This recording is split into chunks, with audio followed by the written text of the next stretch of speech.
The four horsemen of the apocalypse, as the Gottmans aptly call them: criticism, defensiveness, contempt, and stonewalling. These are the four behaviors that are evident in almost all relationships in conflict. And they're all ways that we protect ourselves from getting hurt, but they really prevent us from experiencing, as I said, love, depth, and intimacy. So we have to get to know our responses. We have to get to know what we're trying to protect ourselves from: being abandoned, being lied to, being criticized, being rejected. But we often, through the repeating of the same behaviors that we learned in childhood, which is usually where we learn these one or many of these responses, we're recreating the same circumstances generally that we observed in childhood. Like, if you have never seen conflict managed successfully, how would you know how? So that means you're cultivating and developing skills that will get you to a place that you've never been. But you also have to remember that what formerly you've been protecting yourself from is the pain that you think lives in deeper connection and deeper intimacy, which is not to say that it hasn't, because that's ultimately what a trigger is the recognition of a pattern that is familiar, a feeling that is familiar, facial expressions that are familiar, that get encoded in our system that cause us to react. We're reacting to familiar circumstances or feelings or events, and we're often creating familiar circumstances, feelings, and events. And sometimes we'd rather be in this familiarity than be in the unknown or what is possible, because it's safer, right?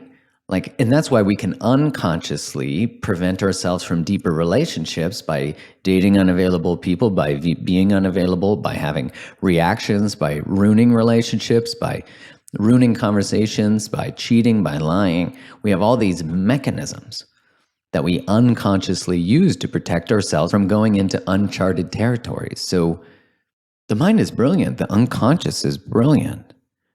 But my invitation or expression to you is to say, where the thing you most want dwells: love, connection, depth, intimacy, possibility, transformation. It could be creation. It could be a job. It could be you being an entrepreneur. It could be so many things, moving into a space of creation that you've just never experienced. What lives where the thing you want most is also where you've been hurt, right? They're in the same direction, in the same place.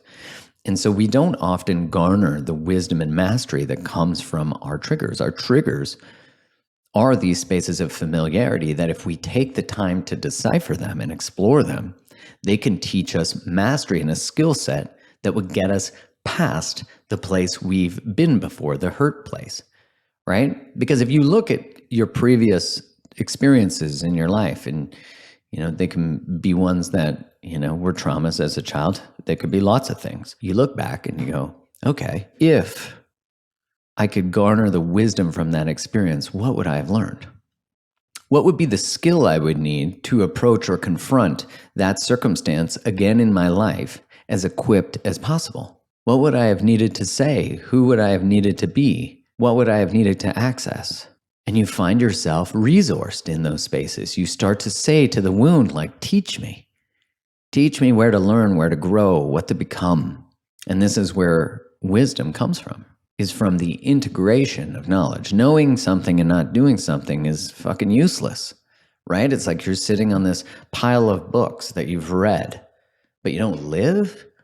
Like, that's fucking, what a waste of fucking time. What a waste of your pain. What a waste of the experiences that you've been through in your life. Like, this is how we honor our past, which, regardless of what's happened in your past, you can't change it, right? Like, you can't. I wish we could, and I wish that was a solution. But I also know that everything I've been through that I can't change is also the source of all my wisdom and my knowledge and what equips me for the next unknown moment, which will teach me more.